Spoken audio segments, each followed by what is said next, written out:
Okay, dragon number 5. Um, this is the Black Pearl Dragon, not associated with any pirate movies. We were just wanted to use some creative prompts or words in how some of these guys might be finished. So this guy, for example, he falls in line with a fairly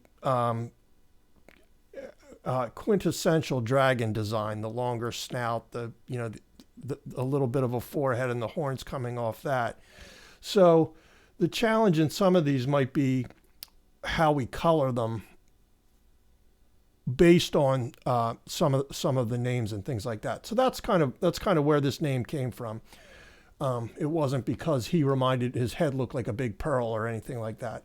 So again, this guy, like I said, is a he falls into a family of dragon design that I've done a few times. So getting the overall sketch in went pretty quickly, and then again here I do try and change up a few things. Sometimes I'll do a slightly different horn arrangement, or maybe how thin the mouth is or the lower jaw is, and just play around with that kind of stuff. But this guy I kind of went right up the middle a little more as far as the design of him. He's not. There are a few of these in Dragonary this year that are a little more out there. This guy is our more of our quintessential representation.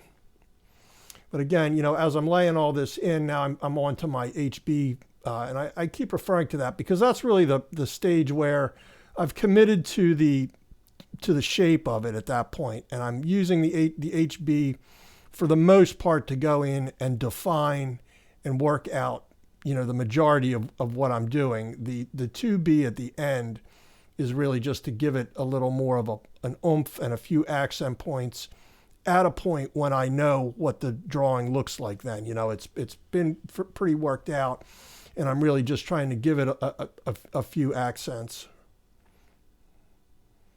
a few embellishments, I should say.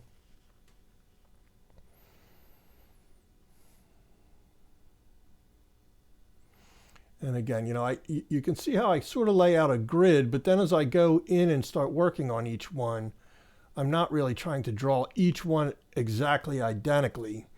And to me, that always lends itself to looking a little more realistic.